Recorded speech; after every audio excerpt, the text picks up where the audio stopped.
Pop quiz! Takeshi Shudo was officially Pokemon's head writer for its first 157 episodes. He remained a screenwriter until episode 244. How many episodes did Shudo actually write?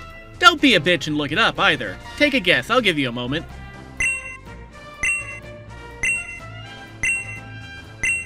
The answer is, he wrote 19 episodes in total. Considering that Pokemon is above all else an episodic anime, this might strike you as a surprisingly low number. There's a fair amount of misinformation and ambiguity about what Takeshi Shudo actually did as the head writer of Pokemon. Some people say that he almost ruined it with his edgy philosophy, while others give him sole credit for making the early anime interesting. I think a better way to figure out what he did as a head writer is to ask a slightly different question. What did Shudo do as a writer? Not as a series composer, or a member of the production committee, but as a person who wrote screenplays. By his account, all of his other duties were superficial or done by a producer, so ostensibly, writing was the main thing he did do. I began thinking of smaller questions. If you were to watch the anime just for its episodes, what would you think of it? What information from outside of the anime would situate those episodes and help make sense of any long-term plans that Shudo had? And whenever possible, how do people's preconceived notions limit their understanding of what he intended? So here are all 8 of the episodes Shudo wrote for the first season of Pokemon. I'm only talking about his episodes in the Kanto season because after that the sources dry up. Shudo wrote 0 episodes during the Orange Islands, and by the time Johto came around he was too ill from drug abuse and burned out on the show to provide anything insightful in his AnimeStyle column. His novel adaptations of the early episodes were also discontinued. I'm not talking about the 3 movies he wrote or co-wrote, even though there is tons of information on them because they've been covered by tons of people already. Finally, even though I'm talking about Japanese production and using Japanese footage, I'll be using English terminology in episode titles outside of direct quotations because despite how much effort I put in, I'm not a tryhard. I'm calling this video the liner notes because I don't know what other kind of video this is. I'm not reviewing the episodes because no one should care about my opinion, and I'm not analyzing them through any sort of hermeneutic. I'm a historian, and God help me if I ever try to become a film critic. All I'm really doing is adding commentary that provides context and information that super nerds, like me, might find interesting, with maybe a little speculation thrown in from reading between the lines of my sources. So I think this video works much like liner notes you'd find inside of a record album or a DVD. Shudo is known for being weird and unconventional in his writing, so at the very least, this video should help explain what he was trying to do and why early Pokemon was as interesting as it was.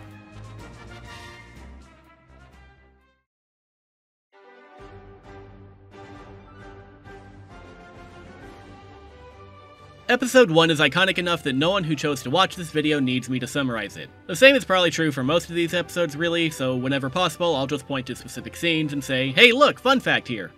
Hey look, fun fact! In the very first scene, Ash argues with his mother Delia about the importance of sleeping early and how excited he is to get his first Pokemon. Near the middle of the season, Takeshi Shudo began writing a series of novels that adapted the anime into a more long-form style. This allowed him to expand upon a lot of things that he tried to integrate into the setting of the anime, but either couldn't due to time constraints or because of producers. In his adaptation of the first episode, Shudo takes a long digression to talk about Ash's mom. Delia was a young woman when her mother died, and she had to take over her family restaurant. When she was 18, she met Ash's father, got married, and had Ash at the age of 19.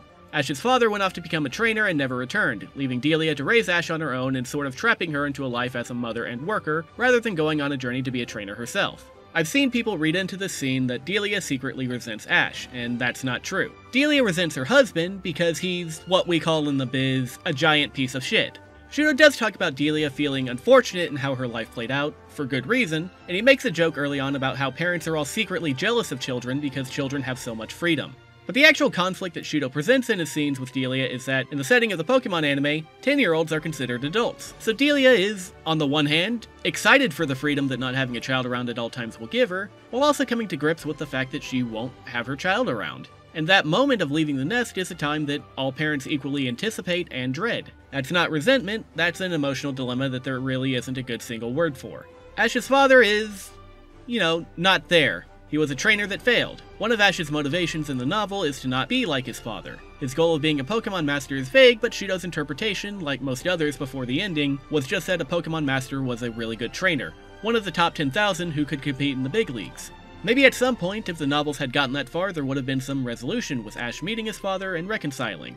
That sounds like a really cool dimension that the post-Shudo team eventually discarded, but it's also the reason why, no matter how much fans whine, Ash was never going to meet his dad without Shudo at the helm.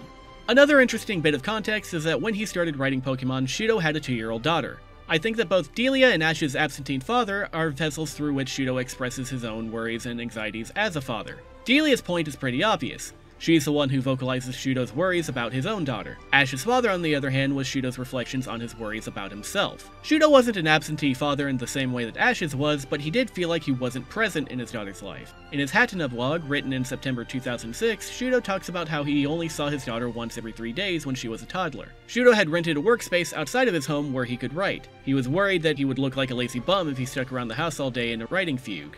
Moreover, at the time, he was an alcoholic. Being absent was his way of keeping her environment stable because he himself was the source of instability, something that he clearly later regretted. Well, that was all very sad. Let's talk about Pikachu now! When planning out the anime, it was important that no child felt their choice in the games was neglected, so Ash could not pick a Squirtle, Bulbasaur, or Charmander as his first Pokemon. They decided on Pikachu instead because it won a popularity poll among readers of CoroCoro comics. This wasn't the first time that the Pokemon Enterprise tried to create a mascot. Obviously, the starters were on the box art of the original games, and in the first manga they produced, the game character Red had a Clefairy who was an asshole. Apparently, Pikachu was the right choice this time, because he became the mascot for Pokemon writ large, and he's now the Japanese equivalent of Mickey Mouse. In his novel adaptation, Shudo spells out that Pikachu isn't really a suitable first Pokemon because Pikachu are generally used as house pets or as a source of electricity. Oak himself has several Pikachu that he uses to power his lab. As such, you don't really want them on your team because they're not really strong or well suited for battling until you evolve them, and that could be dangerous if it was done carelessly. This is a comment that many characters bring up in the early episodes, only for Ash to prove them wrong through the power of friendship. In the anime, Pikachu's main flaw is his intransigence. He's a dick to Ash because he doesn't see him as worthy, and to be fair, Ash gives him a lot of ammunition. This causes the conflict between the hard-headed Ash and his equally stubborn Pikachu to drive the first episode. In his adaptation for episode 3, Shudo makes it clear that there's a division between Pokemon in the wild and Pokemon who have been caught and domesticated. Pikachu meets a female Pikachu in Viridian Forest who wants no part of him anymore because he smells like human. This might explain why Pikachu hates being in his Pokeball, and why he seemed particularly pissed off that Ash was towing him around on a clothesline. Something that might go missing is that this conflict was also Shudo's way of laying the foundation for the finale he had planned for Pokemon, where Pikachu would lead a slave revolt. More on that later. Hey, here's a fun fact. According to Shudo, Gary's cheerleaders were middle schoolers that his uncle, the mayor of Pallet Town, hired to accompany him on his journey. This is clever foreshadowing for when they all dump him for losing the Pokemon League like a little bitch.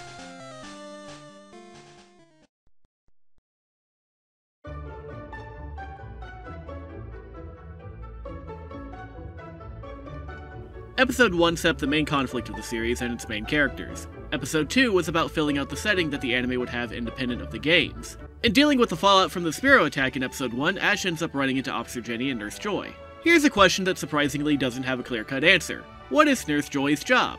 You might think the answer's obvious. Her name is Nurse Joy, so she's a nurse, you fucking idiot.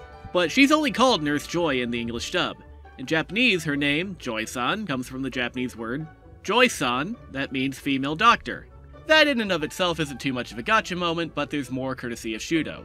In his novel, when Ash and Officer Jenny do the Akira bike slide into the Pokemon Center, he describes Joy as wearing a white coat. This phrasing in Japanese usually refers to a lab coat worn by doctors, and just to drill the point home, Shudo describes her as like a doctor. So does that mean that Nurse Joy is actually a doctor? Okay, so in the games, the character at the Pokemon Center is referred to as a receptionist. She has no name, she has a generic female sprite, and all she really does is put your Pokeballs into a machine to instantly heal them. She also doesn't have a Chansey nearby. But for the anime, it makes sense that in expanding the lore of the Pokemon Center and making them function more like hospitals, the person running it would be a doctor. For Americans, this might seem like a distinction without much of a difference because, at least from the public eye, many of the things doctors do are also done by nurses. But in other countries, such as I don't know, Japan, where nursing infrastructure and education is a much more recent development, it's less common to see nurses acting as more than doctors' assistants. Complicating things further are the artists who designed Nurse Joy. Ken Sugimori drew some early images of Nurse Joy that were recovered and restored from GameFreak's website, drawn sometime in late 1996 or early 1997, likely as the anime was going into production. In the novel, the official illustration of Joy by Sayuri Ichiishi, the character designer for the anime, has Joy wearing her more conventional outfit. At the end of the day, it seems like the creators were content to make Joy look like a nurse while giving her all the powers of the average human doctor. Beyond the fact that making Joy a nurse meant being able to draw her in a nurse's outfit, who knows why they made this decision. Kenny Lauderdale says that her design may have been inspired by Minky Momo, but Kenny Lauderdale says that about a lot of shit, and he's probably wrong. Speaking of fetish-adjacent character designs, Officer Jenny was also introduced in Episode 2. Again, in the original Pokemon Red and Green games, the only police officer to be found is a male cop in Cerulean City. There are no police trainers until Gold and Silver, and all of those are male too. The addition of a female officer is a unique feature of the anime, For reasons. Anyway, yeah, Shudo says he made that call. Throughout the whole process, there was also only one time later that I corrected a Pokemon script that someone else had done. It was also the episode with a policeman, and one scene was written with a male cop. For the setting, I made the policemen in the Pokemon world, in every town, all women with the same name, Junsar. So I just changed his name to Junsar, and altered the lines to be more feminine. Through Shudo's expanded world building, Ginny also has a background that usually isn't brought up. It's a running gag in Pokemon that all Joys and Ginnies are related, and Shudo expands upon this gag by saying that all Officer Ginnies are descended from the great detective Heiji Ginny and her granddaughter Zenigata Ginny, which, yes, confirms that Ginny is the family name rather than the given name. Moreover, Shudo tries to justify the fact that all cops and all doctors in Pokemon are women because women are the only ones capable of handling serious jobs because men burn themselves out by trying to become trainers and failing. That's not a joke. He actually says that shit. In this country, most important fields of work, like the police, are dominated by women. Any men who had jobs with any connection to the police were usually either thieves or private eyes. Most men tended to try and become Pokemon trainers. However, the harsh truth is that not everyone can be a Pokemon trainer. Having become an adult with no skills other than the ability to throw a Pokeball makes them effectively useless. They were nothing but talk, unreliable. If people like this were allowed to be police, bankers, or doctors, cities would be filled with thieves and hospitals would create casualties rather than cure them. As such, most important, serious jobs in this country were handled by women. This passage is probably my favorite Shudoism because it angers certain people, and those people deserve to be unhappy. Of course, the big elephant in the room is that Episode 2 introduces Team Rocket. Hey, here's a fun fact! Despite the fact that they are the thing most heavily associated with Takeshi Shudo, he did not come up with the idea for the Team Rocket trio. Before Shudo joined Pokemon as a series composer, the producers and directors at GameFreak, Nintendo, Shogakukan, and OLM had several Q&A style meetings to discuss how to make an anime that best fit the worldview of the game's creators. During one meeting, ShowPro producer Choji Yoshikawa pitched the idea for Team Rocket to be represented in the anime by a trio of recurring gag villains similar to the Gaikotsu gang from Time Bokon. Yoshikawa wanted a talking Pokemon to be part of the trio as well, and he settled on the idea for Meowth given that Meowth looked like a prankster. In fact, Meowth's inspiration was Muttley, the pet of Dick Dastardly from Wacky Races. Yoshikawa's pitch, however, was initially rejected. When Shudo joined the writing staff, several decisions about the Pokemon anime had been made, and he had to go through meeting minutes from these initial production meetings. He took an interest in the discarded Time Bokon trio idea and came up with a plan to salvage it from the cutting room floor. At a later production meeting, Shudo intentionally pitched the idea that Pokemon could be a musical anime, with a different theme song integrated into the episode every week. Shudo knew that this idea would get rejected. He had already worked on a musical anime, and knew that since Pokemon would run weekly, there was no way for the gimmick to be sustainable. Also, the idea probably sounded really fucking stupid. But since the higher-ups had rejected one of his pitches already, he felt that they'd be more amenable to him suggesting something a bit less ludicrous. Thus, he repitched the idea that the antagonist should be like the Time Bokon trio. Shudo's plan worked, and as a result, he began developing Team Rocket as the show's main villains alongside Yoshikawa, who had taken a fairly active role in the creative process. Here's what we do know for certain about what Shudo created for Team Rocket. He wrote their motto. Although he was not involved in the casting, he was pleased with Megumi Hayashibara getting the role of Jessie, and had a good enough relationship with her from Minky Momo that he trusted her and the other voice actors to ad-lib lines if need be. Shudo probably did not decide on their Pokemon, and it's only possible that he came up with their names, Musashi and Kojiro, given how often he liked using puns and wordplay in his scripts. But he does claim to have had some say in their design. Shudo didn't want Team Rocket to look and act too much like the Gaikotsu trio, and he asked Sayuri Ichiishi to base their designs on the handsome villains of Sasuga no Saratobi, an anime he worked on with Ashi Productions. James is generally thought to have been inspired by the character Leonardo Medici Bundle from Go Shogun, an anime that Shudo was also head writer for, but it seems like Shudo just had a particular taste in villainous men. There's a long-standing rumor that in addition to being inspired by Marjo, the female head of the Time Bokon trio, Jessie was also inspired by Shudo's high school girlfriend. This rumor stems from an old fan site that actually has a lot of good information from Japanese sources on early Pokemon. But this idea in particular comes from the creator of the website reading a 1983 interview that Shudo gave for a Minky Momo art book, in which he talked about having a female friend at a young age whose personality and desire to help everyone inspired the creation of Minky Momo and all of Shudo's female leads. The fan site creator speculates that since Jessie is Momo's spiritual successor, including sharing a voice actor, they were inspired by the same person. I tried to reach out to the fan site creator to see if he knew anything else, but he never replied to me, and honestly, probably blocked me on Twitter because I tried speaking to him in Japanese, which I can't. His site was Indeed by Showpro in 2003, so that lead dried up pretty quickly. My personal take here is that while there's probably some general inspiration that Shudo takes from that friend, the personality being described in the interview doesn't really fit Jesse. If anything, the personality being described seems more in tune with what Shudo did with Ash. Does this mean that Minky Momo was the inspiration for Ash Ketchum? No, it doesn't! The characters introduced in episode 2 were all NPCs that were expanded into recurring roles for the anime. That in and of itself isn't super interesting, but what is interesting is the fact that in Pokemon Yellow, Nurse Joy, Officer Jenny, and the Team Rocket trio were all added to the games as fully fleshed out characters. The Pokemon Center receptionist had a modified sprite to resemble Joy, along with her Chansey by her side, the Cerulean City Cop was replaced by Officer Jenny, who now gives the player a Squirtle, and Jessie, James, and Meowth are all just...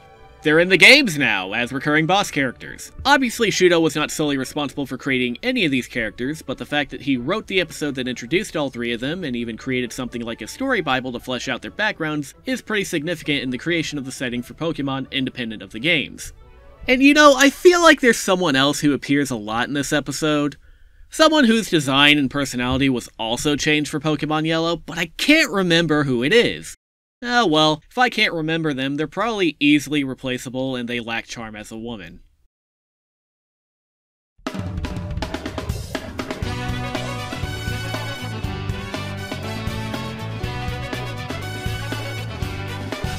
Shudo's next script wouldn't be until episode 9. The School of Hard Knocks is one of the best remembered filler episodes of the Pokemon anime, and there's an interesting backstory to its creation. After episodes 1 and 2 were finished, the different parts of the anime production team held a launch party. Shudo was invited as a representative of the writing team, but after getting a lot of pushback during early production meetings, he was unsure about what he could do as a writer for Pokemon. He also had no idea of his standing with the upper echelon, since he was only a contractor for OLM.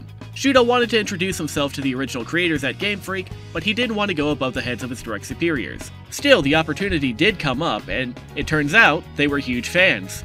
As I was feeling impatient, thinking that I wanted to hear the opinions of people who had created the games and were in the same venue, to my surprise, one of the game creators approached me. He began by saying something that surprised me. "I like Yukoso Yuko. Please keep up the good work on Pokemon 2. I don't remember the exact words of encouragement, but they were close to that. I was like, huh? Idol Angel Yokoso Yoko was one of the more recent anime that Takeshi Shudo had written. He considered it a niche hit with only a small set of anime fans and nothing really popular or significant. So it surprised him that anyone at GameFreak had even heard of it. The bigger surprise was still to come though, as he was approached by Satoshi Tajiri himself, the president of GameFreak and the creator of Pokemon. Later, the person who could be called the responsible party for making the Pokemon games even asked me if I had any videos to show him. When I handed him the copied video of all the episodes of Yukoso Yuko, he spent a whole day watching them all. The person's impression was quite positive about the content, even though the quality of the copy was terrible. What Shudo failed to realize is that the staff of GameFreak were a bunch of otaku. At this point, it's well known that GameFreak started as a gaming fanzine out of Satoshi Tajiri's apartment. It's through his connections in the 1980s Dojin circles that Tajiri met Ken Sugimori, the original art director for Pokemon. The story goes that Sugimori saw an edition of GameFreak magazine where Tajiri drew a rough sketch of one of Shudo's most famous characters, Minky Momo. Sugimori reached out to Tajiri to show him how to properly draw her, and a friendship was formed. Something that should always be remembered, despite Pokemon's more cleaned up image nowadays, is that the people who created it are a bunch of fucking nerds. More importantly for us though, they were nerds that love the work of Takeshi Shudo. Realizing this gave Shudo the confidence necessary to take the reins as a writer for Pokemon. Shudo basically decided that since he had the backing of the creators, he would only spend his time as a writer writing unconventional scripts, with ideas that the other, professionally trained writers wouldn't do. So with that, Shudo began plotting episode 9. The School of Hard Knocks is the first episode that substantially deviates from the plot and setting of the games. Shudo doesn't just expand on the backstory of NPCs, he adds in elements that just weren't there in the original. The main thing he wanted to focus on was realism. Up to that point, Pokemon was a fantasy adventure anime, set in a world that had no resemblance to the real one. In Shudo's mind though, the Pokemon world was the real world, just different. And the real world has realistic concerns, some that he could bring out that both children and adults could relate to. For Shudo, the one universal memory of childhood was school. Hard studying, the stress of societal expectation, and bullying were all things that Shudo felt everyone experienced growing up. Adding in a bit of that realism to Pokemon would make it more interesting, he thought. So Shudo thought of the question that most kids do. Does school actually matter? Speaking as an adult, Shudo's answer was sure, but because knowledge changes based on context or the passage of time, it's not everything. And in fact, the subtitle that he originally chose for the episode was Pokemon is not about studying. School of Hard Knocks is the only episode Shudo wrote that depicts a Pokemon battle. Other episodes feature action sequences that involve Pokemon using special moves to fight other Pokemon, but this is the only one where two trainers command their Pokemon to fight another trainer's Pokemon. The reason for this is simple. Shudo hated the idea of battling. He considered trainer battles to be proxy wars where humans force Pokemon to fight for sport. He likened battles to cockfights, dogfights, and horse racing, and overall found an anime that focused on these battles to be distasteful and against his own morals. Now, before very annoying people start bitching about how this is too subversive or dark for a kids show, I want to remind you all that, however you choose to cope with it, Takeshi Shudo isn't wrong here. Not only is he not wrong that battles resemble cockfighting, but this is such an obvious elephant in the room that GameFreak themselves made a set of Pokemon games revolving around the fact that the relationship between humans and Pokemon seems exploitative from the outside. Whether you agree that this point needs to be said out loud, Shudo was attempting to address the elephant in the room long before Cracked and Dorkly were unfunny enough to make jokes out of it. That being said, I would also like to remind you that you are not a toy company, so Takeshi Shudo did not want to make you feel bad about yourself. He just wanted you, and viewers like you, to think about the things that you watch, and that doesn't strike me as edgy or subversive so much as being a competent writer. While it's interesting that Shudo decided to write a trainer battle at all, there's also a weird, quirky thing that happens as a result. At the beginning of Ash's battle with Giselle, he tries to have Pikachu use an electric attack on her Cubone. Cubone repels it, with Giselle saying that electricity is ineffective. This is notable because I think this is the only time when a pure ground type negates electric attacks in Kanto. More often, in the early anime, characters will say that rock negates electric, and true Pokemon fans know that rock has no affinity one way or the other with electric type moves. Boy, I really hope somebody got fired for that plunder. It's a common mistake, likely because the only rock types to not have a dual ground typing are the fossil Pokemon, and those you will not fight in the wild. Episode 9 also includes a lot of discussion about Pokemon battle mechanics. It's one of the only episodes that mentions levels, and it even features a battle simulator that borrows heavily from the UI of the games. So weirdly enough, the Pokemon writer who hated Pokemon battles got the basics of battling more correct than many of the others who worked on the show. Maybe this is because he took it more seriously and didn't laugh it off as just game stuff. The inclusion of battling for Shudo also ties into the theme of bullying. At the plot stage, his depiction of bullying was so exaggerated that even he thought he had gone too far, as Shudo wanted to overdo it to depict the complex psychological damage caused by students being caught between the prestige of education and the stress of being bullied. At the end of the day, though, Japan's infamous bullying situation had already become a notable problem in the media, so depicting it in the anime would cause problems for the show. But the bullying aspect also brought up another potential problem for the anime, one that Shudo hoped to exploit for his planned finale. At the end of the day, no one asks Pokemon how they feel about being commanded to fight, and trainers imposing that will on their Pokemon is a form of bullying, according to Shudo. But he acknowledges that if this idea was pointed out too explicitly, that might also be a problem for the anime. At least that was Shudo's explanation for why he was asked to tone down the bullying for this episode. On the other hand, that seemed to be the only revision that was asked for him. In other words, Shudo had figured out how to get a different type of script greenlit through production, and one that, at least in his mind, tried to recognize some of the moral gray areas that the setting presented. Shudo's goal from here on out was to write something unorthodox, because if the rest of the Pokemon anime was conventional and predictable, then whatever he provided could stand out more, and in that sense, he could be dangerous.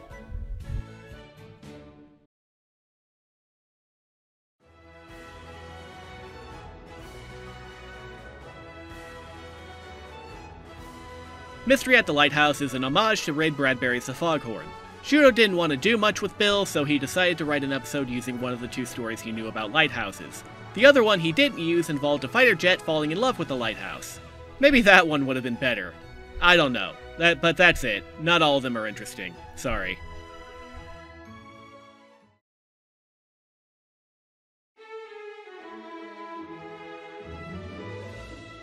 Island of the Giant Pokemon is an episode that Shudo says he wasn't really into at first. It takes place as the third episode in an arc where Ash and friends are shipwrecked after a party on the St. Anne luxury cruiser. No, this is not an homage to the movie Titanic, because this episode came out 6 months before Titanic was released. It is a reference to the 1983 movie The Poseidon Adventure, though, and in case you're wondering, yes, this is the first time I've heard of that movie too. In the episode, the main characters in Team Rocket are separated from their Pokemon on a desert island. Most of the episode follows Pikachu, Bulbasaur, Squirtle, Charmander, and Team Rocket's Ekans, Koffing, and Meowth as they try to find their way back to their trainers. Notably, even though Meowth can speak the human language, he does not translate for the others. Instead, the Pokemon speak in their own individual dialects, and the animators include subtitles so that the audience can follow their conversations. Island of the Giant Pokemon was received really well in Japan, and the writing staff took notice because it became an episode archetype for a later series. It seems that at least once per season, there's an episode where Ash and Co. get separated with Team Rocket and their Pokemon intermingle. As far as I remember, this is the only episode that uses subtitles to handle Pokemon communication. The others either rely on body language and context, or in one case, direct voiceover. Ash! Where did you go? Shudo didn't like the idea of using subtitles for many, oddly for him, pragmatic reasons. If they used text, then the writers couldn't use kanji or complicated words because the primary audience was children. They also had to be mindful of screen size since this was still the era of 4:3 PAL resolution on a 14-inch TV screen in Japan, so they couldn't put too many words on the screen at one time without making the text hard to read. On top of that, an episode that largely used subtitles might make the series harder to market overseas. When Shudo wrote Yokuso Yoko, he took care to make sure that Japanese text wasn't ever on screen, even though the series takes place in Shibuya. Japanese text was something that Pokemon famously did have issues with in translation. 4Kids often made substantial changes to signage and background text to remove Japanese characters and any sort of direct cultural references. Shudo actually didn't know whether the episode was ever aired outside of Japan, since he was aware that some episodes were edited or cut because the content didn't match up to foreign sensibilities. The Pokemon producers had similar worries and pushed back on the concept of the episode when the writing staff pitched it. This made Shudo suddenly like the concept. It was a very unorthodox idea, and he was all about that shit. And since Shudo represented the writing staff, he wanted to defend the idea even though he wasn't really keen on it. He decided to take on the episode himself because he knew writing an interesting screenplay using subtitles would be difficult. Of course, the translation problem ended up not being a problem at all. 4Kids took the hint and they added subtitles. While this was a simple fix, it worked. To this day, Island of the Giant Pokemon is usually considered a fan favorite even in the West. What I personally love about this episode is the way that it plays with language. One of my pet peeves in fiction is that works that subsist off of world building rarely handle multilingualism. Fantasy settings tend to be better about it, but all too often every character, no matter their race or nationality, speaks one language all the time, for everyone. And I hate this. Portraying your world as monolingual is not only stupid for being myopic and unrealistic, but it's also stupid for being boring. Language barriers and even different forms of communication create interesting ways for characters to interact with and even misunderstand each other. Star Trek Next Generation has a very famous episode where Picard visits an alien race that communicates through historical allegory, making their language almost impossible to translate because it runs off of a different logic. Breaking Bad has people who speak Spanish, people who speak English, and people who speak both, all inhabiting the same Muslim scene. Granted, Pokemon is not Star Trek or Breaking Bad, but it also doesn't have to be. If Dora the Explorer can embrace bilingualism, then there's no reason Pokemon can't. Shudo had a similar thought, despite the fact that he was initially hesitant to embrace multilingualism through subtitles. The reason he gives relates to what science philosopher Thomas Kuhn referred to as incommensurability, the inability to compare two things using a neutral standard. Or as Shudo said it, if a Pokemon's thoughts and feelings can be read by subtitles and understood by the viewer, it means that the thoughts and feelings of the Pokemon creature are close enough to human beings to be understood. Can a Pokemon with a completely different appearance be so close to human beings? Wouldn't adding Japanese subtitles to a Pokemon's language and cries humanize Pokemon more than anthropomorphizing animals? Another example comes from his novel.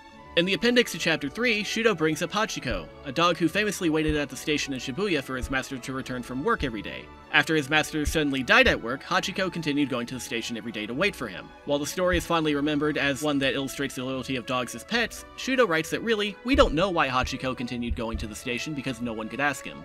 Shudo wasn't just troubled by the idea that Pokemon and human thoughts were commensurable, the lack of communication, understanding, and coexistence between the two was the crux of his planned finale after all, but he was also skeptical about whether different Pokemon share the same language. Furthermore, subtitling the language of Pokemon would mean that all Pokemon in the animated version of Pokemon have a unified language. This means that Pokemon of different kinds can communicate with each other. The diversity of Pokemon, other than their appearance and abilities, would disappear. In other words, the animated version of Pokemon will be a world with only two languages, human and Pokemon. Is this a good thing or not? The idea of Pokemon from the same species speaking different languages was something that the writing staff had toyed with. The most famous example is probably Lieutenant Surge.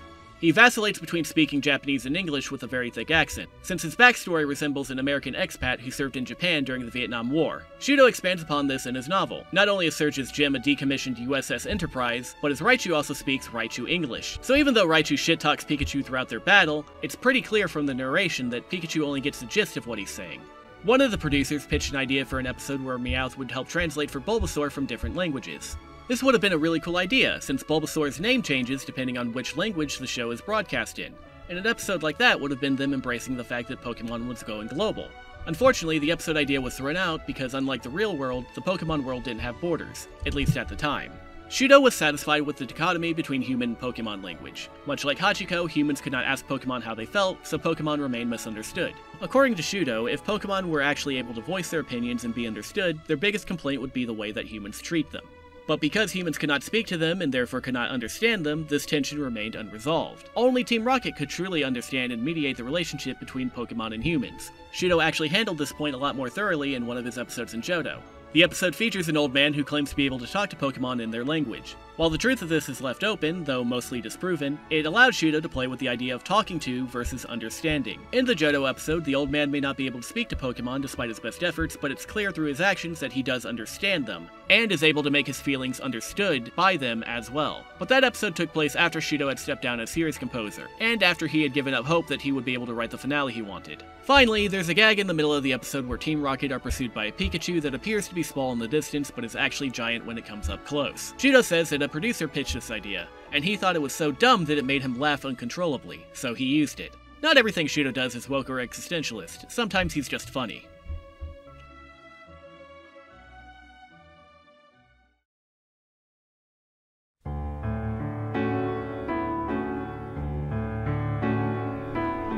The Ghost of Maiden's Peak was half inspired by Jeannot Sparks' Somewhere in Time, an adaptation of Richard Matheson's Bid Time Return, which is a book about a man who time travels in order to meet a woman whose photograph he fell in love with. The other half of his inspiration came from living in Hokkaido as a child. He says that when he lived near the Shakotan Peninsula, there was a famous rock that looked like a young maiden. When he visited the rock, he noted that a flower was growing on top, making it look like the maiden had a floral hairpin. The episode was Shudo's attempt to write a romance that fit within the themes of the Pokemon anime. The Pokemon of the day was Ghastly, and Shudo felt that female ghosts were often created from tragic pure love rather than something scary. So he decided to put together a love story, one of loss and regret. The main focus is on Brock and James, who, true to their characters, are rather comedically thrown around by their infatuation on a woman ghost that they see at Maiden's Peak. Given just how light and almost sarcastic it seems, the go-to response might be to see this episode as mean-spirited, or ironic in how it handles the concept of love. But I don't necessarily buy into that. Near the end of the episode, there is a shot between Ash and Misty that is framed romantically in a very sincere way. As much as I hate to give the shippers anything because they are the 9/11 of people, you have to be socially illiterate or willingly obtuse not to see what they were doing here.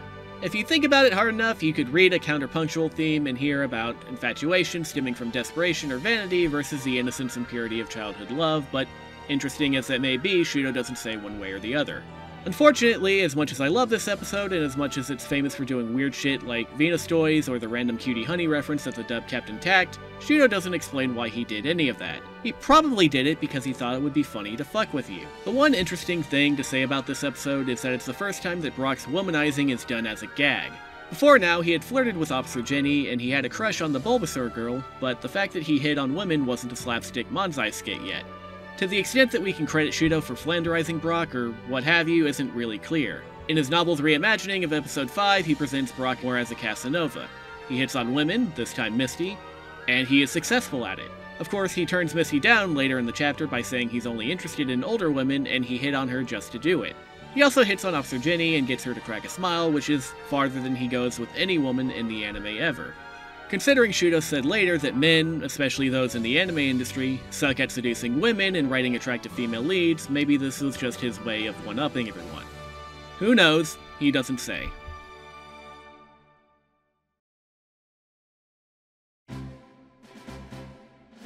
Episode 31 was another transition point for Shudo and the Pokemon anime. For one thing, it is the last TV script that Shudo would write for over half a year. His workload increased due to him taking on a number of non-TV projects. These included writing the screenplay for the first movie, Mewtwo Strikes Back, writing his novels that expanded on the lore of the Pokémon anime, and other ancillary pieces such as Team Rocket's character insert song. The movie especially took its toll on Shudo's time. Hideki Sonoda, the writer who took over the movies after Shudo, talks about how grueling the production cycle for the movies could be. It took a really long time to create the scripts for the Pokémon movies, about 8 to 9 months from the idea to the final draft. I don't know how others do this, so this is just my personal schedule. In other words, by the time a film is screened each year, I was working on the script for the next year's film. The first general meeting was held at the end of July. I note that there were 26 participants. By this time, we had come up with a few ideas, which we would then use to get input from the producers attending this meeting. So the screenwriter is going to be surrounded by such a large group of people and hear their opinions. In all my years as a screenwriter, I have never had a meeting with such a large number of people face-to-face except for the Pokémon movies. After reviewing my notes and the ideas and plots that remained on my computer, I found that I had written and rewritten the scenario 15 times for the idea and 3 times for the plot. A total of 18 times before I was able to start writing. In the end, I did not start working on the screenplay until the end of September. 4 months to write it out. Oh my god. Don't feel too bad for Shudo at this point, though. While writing the movies was definitely hard, it came with a lot of perks. For example, here's a picture of Hideki Sonoda hanging out with Puffy Amiyumi after a movie screening. Don't you feel stupid now? Shudo still attended production and writing meetings, but in order to cover for his absence as a screenwriter, OLM brought on Shinzo Fujita and Shoji Yonemura, 2 rookie writers who had worked for OLM on Berserk 1997. You might notice that it's also around this time that catches and gym battles become much more sparse, and the series seems to slow down into filler. The timing of this is probably not a coincidence. But the main reason why Dig Those Diglett is a transition point is that it was the projected midpoint of the series. Pokémon was originally slated to be a year and a half long, or about 80 episodes by Shudo's reckoning. Here's a hint. Guess how many episodes the Kanto season has? Bet you can't, you fucking loser. The writing staff had also been informed that there was a second Pokémon game in the making. Although Gold and Silver wouldn't release for 2 years after its scheduled deadline, this meant that they would need to bring the first anime to a conclusion on time and prepare for a Pokémon 2 anime. Shudo was of the opinion that to match the experience level and interest of the new players, they would have to start with a new protagonist. That didn't happen, of course, so it goes. If the first 30 episodes were meant to set up the premise of the series and establish the characters and worldview, then the next part needed to set up the finale. In Shudo's mind, so long as he had 3 episodes at the end, he could write the impactful finale that he had planned. Although he had been trying to present a through line in his previous episodes about the relationship between humans and Pokémon, now he felt he needed to start tipping his hand, and episode 31 gave him the opportunity. Diglett is a pretty unassuming Pokémon. Its design isn't very showy, and aside from some meme potential about what it looks like underground, it's not particularly interesting. Its evolution is just 3 of itself, except louder, angrier, and without access to a time machine. Overall, no one in the writing room was excited to write an episode about Diglett and Dugtrio. Since there was little background for them, Shudo figured that he could write an episode about them freely, and use it as a climax to the first half of the series, and foreshadow its conclusion. The overarching conflict for the episode is man versus nature. Humans want to construct a dam, and the Diglett and Dugtrio continue to destroy their machinery. The Diglett aren't doing it to be disruptive, but they were there first. Shudo ups the stakes with the inclusion of different trainers' Pokémon, even Ash's, refusing to come out of their Pokeballs to fight the Diglett. The Diglett, as a show of non-aggression, return the Pokeballs whenever they are thrown. They are unobjectionably shown as being in the right when it comes to the dilemma of the episode. Of course, playing into the inability of humans to communicate with Pokemon, all the human characters are dumbfounded by the Diglett's action. Only when Pikachu actually shows the humans that the Diglett are using the land for its intended purpose and the humans' actions are destroying their ecosystem do they seem to get it. The conflict presents 2 ideas that would be essential for the ending Shudo had planned. Pokemon could disobey their masters at any time, and Pokemon had something resembling a collective class consciousness that pit them against humans and on the side of nature. It's a very simple premise and one that the Pokemon anime has used several times since, most recently even in Pokemon Horizons. Not to say that later episodes are without their own edge, but after a while the message seems to be dumbed down from a conflict between humans and Pokemon to basic environmentalism. That's fine. It's a good moral. But in my opinion, it's also very lame when separated with what Shudo actually had in mind. Moreover, in the context of Pokemon, which is often presented as a world where Pokemon and humans coexist peacefully, the conflict does speak against that idea. Shudo felt that it was naive to assume that the ideal relationship between humans and Pokemon was harmonious coexistence. After all, humans don't peacefully coexist with nature, why would Pokemon, who are very much reminiscent of the natural world, ever do the same for humans? This is also the episode where Team Rocket's Pokemon evolve. Shudo doesn't give any insight to that decision. I'm as disappointed as you are. Probably more. I don't think you care as much as I do. No one does.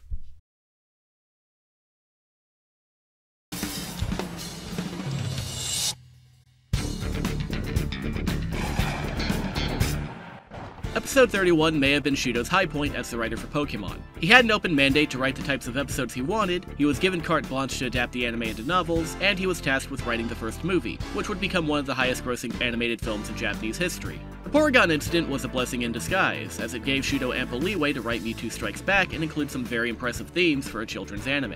Pokemon Yellow was also released in Japan in September 1998. As the first third entry of Pokemon, Yellow borrowed heavily from the anime, including characters that Shudo had helped develop. For the upcoming year, Shudo had been tasked with writing Pokemon's second movie. He was even given permission to help design a Pokemon on his own, Lugia, which would not only star in the movie, but also feature heavily in the upcoming Pokemon Gold and Silver games.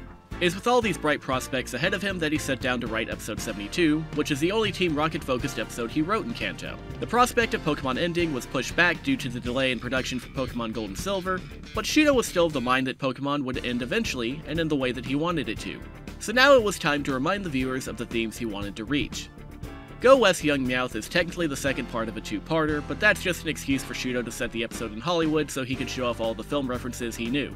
Nothing Ash and Co. do in this episode actually matters. It's a Team Rocket episode, and more importantly, it's a Meowth episode.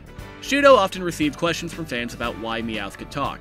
From a fan or producer's perspective, the answer was just that Meowth was a funny Pokemon who rounded out the dynamic of the Team Rocket trio, and to do that, he needed to be able to talk.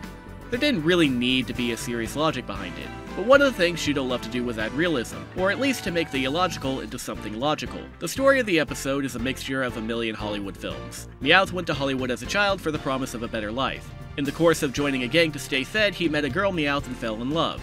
The girl Meowth, whose name in Japanese is Madanya, which, for kids you should be ashamed of changing that, tells Meowth that she cannot love him because he can't provide for her like her human master can. Meowth takes this to mean that he needs to become human, so he learns to walk on two legs and speak the human language. Unfortunately for him, this isn't enough. Madanya says that walking on two legs is one thing, but a Pokemon speaking the human language is freaky. Meowth then leaves Hollywood, vowing to surpass humans by any means necessary. He joins the Black Team Rocket because the second word he learned was rocket.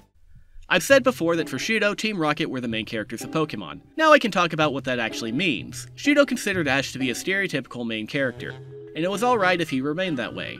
Ash was, after all, a replacement for Red and something of an avatar for the player or viewer. Because Ash was the main character, Shudo was also limited on what he could do to make him interesting, so he just let him be. Ultimately, his relationship with Pikachu mattered more than anything Ash himself specifically did, and Ash's growth in character was more or less carried by the story. Team Rocket, on the other hand, were the villains, and mostly gag villains at that, so the producers didn't really care what happened to them. Shudo and the writers could come up with zany backstories and funny lore, because the higher-ups didn't think too hard about it. With this extra freedom, Shudo decided to reposition Team Rocket to make them the crux of his themes for the movie and the ending of the series. When Shudo wrote their motto and character image song, he thought of Team Rocket as heroes who thought they were villains. They did bad things, but they had a moral compass, and were more interested in doing evil for the sake of the freedom it provided rather than being evil itself. As such, even though they were the bad guys, their Pokemon were loyal in a way that most trainers couldn't imagine. More importantly, Jessie and James were the only human characters capable of understanding a Pokemon's true emotions, and that's because they had Meowth to translate. Later in his life, Shudo seemed to regret how cartoonish and repetitive Team Rocket's appearances were, noting that even long after he left Pokemon, they appeared in every episode regardless of whether they fit in or not.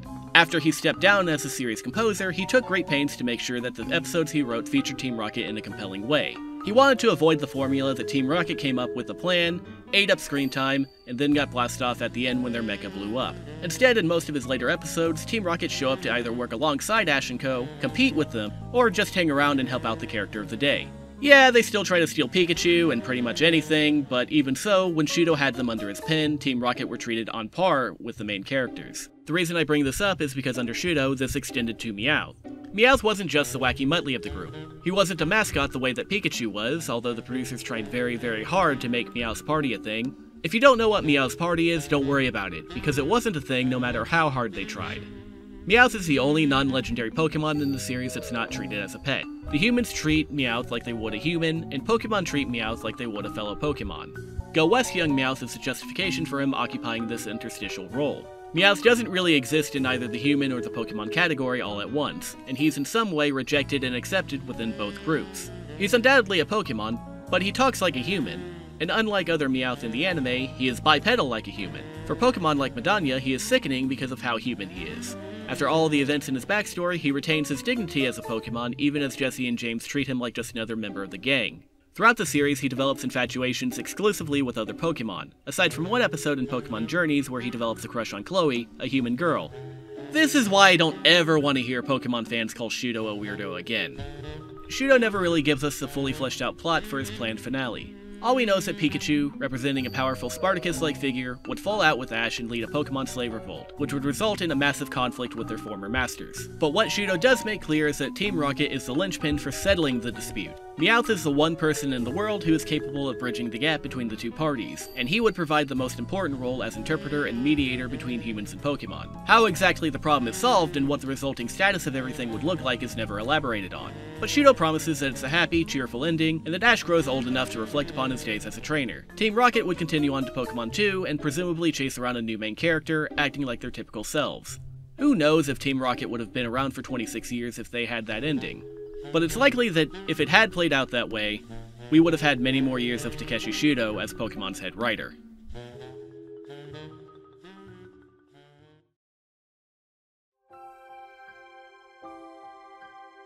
Unfortunately, both Shudo and Pokémon were now victims of their own success. By the time episode 72 aired in Japan, Pokémon Red and Blue, and the anime, had arrived in the United States. GameFreak and Nintendo now saw Pokémon Gold and Silver's eventual release as a potential flashpoint for sales, so Pokémon had gone from a possible 2-entry game series to a worldwide phenomenon. Pokémon Yellow, a third version of the Kanto games, was developed as a stopgap while Gold and Silver underwent retooling. Pokémon was on an upward trajectory, and the anime was a large reason for that. Even though Pokémon had been around for a year, Pokemania began with the anime. With success, however, comes consequences. Tsunekazu Ishihara, soon to be the CEO of the Pokémon Company, was awestruck by the growth of the franchise. Although he was initially skeptical about the anime, he now saw it as integral to the continuing success of Pokémon's marketing and integration strategy. Ishihara set out a mandate that in order for the Pokémon franchise to continue growing, there needed to be an ongoing anime and a movie every year. As Pokémon continued to grow into a global phenomenon, the stakes and expectations put upon Shudo and the writing staff also increased. The esteem and freedom Shudo had enjoyed in the Kanto season soon ran headlong into the needs of a corporate enterprise. Unfulfilled promises of creative control during the Lugia movie led to Shudo's long-standing alcohol addiction escalating to the point that he was hospitalized for most of the Orange Islands arc.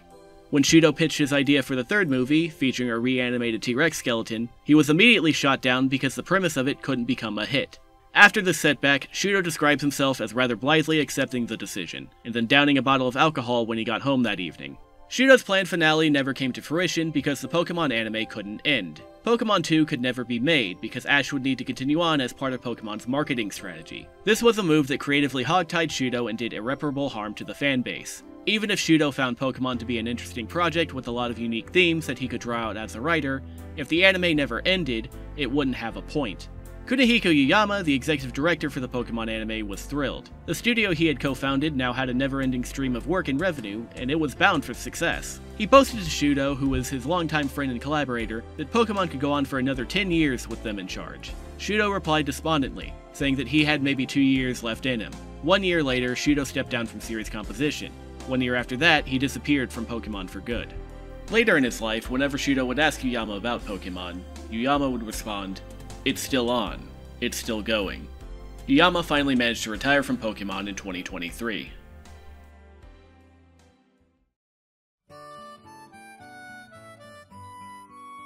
So what did Takeshi Shudo do as a writer for Pokémon? Let's start with what he did not do. He was not a singular genius who made every important decision and wrote every popular episode. He didn't write any episodes featuring gym leaders, and only one episode has Ash catching a Pokémon in it. In fact, he didn't write many episodes at all. It's hard to call him the head writer when he only wrote 8 episodes out of 80. Writing for Pokémon was a collaborative endeavor from beginning to the end. The writing team was filled with veterans and rookies alike, all of whom either already were, or would go on to be, incredibly successful outside of Pokémon. Shudo is best known for being the creator of Team Rocket, but Shudo didn't come up with the original idea for a villainous trio, nor did he write most of their character-focused episodes. Probably the biggest mark against Shudo's legacy is that ultimately, Shudo failed in his quest to downplay the battle aspect of Pokémon.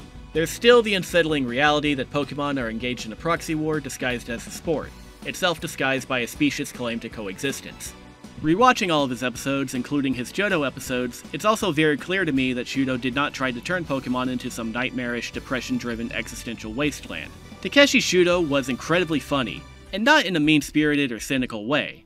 Every episode he wrote has some sort of stupid pun, ridiculous gag, or physical comedy, all of which are just as much a Shudoism as his esoteric ramblings about Mewtwo's identity crisis or Lugia's gender. And this isn't because Shudo was reined in or had to behave himself due to corporate mandates. The gap between what Pokemon fans think Shudo was like and what he actually wrote is astronomical. The same Takeshi Shudo that wrote Pokemon also wrote Minky Momo and Ghost Shogun. And Pokemon fans, you don't have to be a fan of either Momo or Ghost Shogun to get how funny he is. You just have to watch your show. While I hate the idea of the lone genius creator, and I don't want to make too much of his head writer title, it's understandable that Shudo was given much more freedom to do what he wanted and add what he wanted to Pokemon. No anime writer will ever be trusted to help create a Pokemon again. The result of his freedom is undeniably positive. People still watch the Kanto episodes even if they have no interest in the anime as a whole. The Indigo League is still the most watched Pokemon anime on Netflix, only challenged by the 11 episodes of Ash's final season. Shudo's personal additions to the anime lore, such as character backstories and NPC rewrites, seem small in comparison, but they made such an impact that the Pokemon Company still drew from his ideas long after he had disappeared from Pokemon. More than anything else, I think Pokemon fans should appreciate that Shudo was an advocate for making Pokemon something other than a bland marketing stunt. Pokemon produces good animation, both on TV and on the internet. But the business purpose of the TV anime is not to make a good show, it's to sell magazines, merchandise, and advertising. Individual episodes and arcs can be good because obviously no one working on it wants to make a bad show. With hindsight, you might think that his world building and plans were a result of his drug-addled stupidity. But as good as the anime can be at times, nothing it will ever do will surprise you. You will never get the sense that anything could happen, because no one chooses to expect that of the franchise anymore. And since Shudo left, there hasn't been a writer credible enough, or a personality strong enough, to insist on making things weird. We have no idea how his finale of a Spartacus Rebellion would have gone. Maybe it would have worked, maybe it would have killed the franchise. Obviously for Pokemon, the never-ending product, the ending never would have passed. Yet, in the time when the people in charge of Pokemon were Minky Momo fanboys who adored the writer of the anime, maybe it might have. If Pokemon had ended in 80 episodes, who knows what could have happened?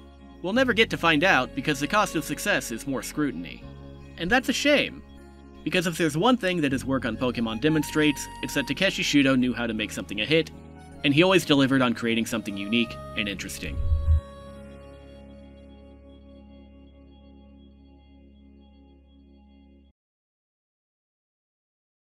Hi folks! While I was working on this video, SeaofSerenity.net dropped fansubs for all of the Johto series, which before now had been almost completely untranslated. This means that all of Shudo's Pokemon canon is now available in English. Having access to these episodes really helped shape this video's argument, so this time I'd like to shout out SeaofSerenitySubs and their website, where you can donate to support their cause. They're currently working on subtitles for the Advanced Generation and Diamond and Pearl series, which, once done, will make all of Pokemon available with Japanese audio and English subtitles. Considering that AG is my favorite series, and that it is currently mostly unsubbed, anything to help support these folks is a win in my book. That's all for now!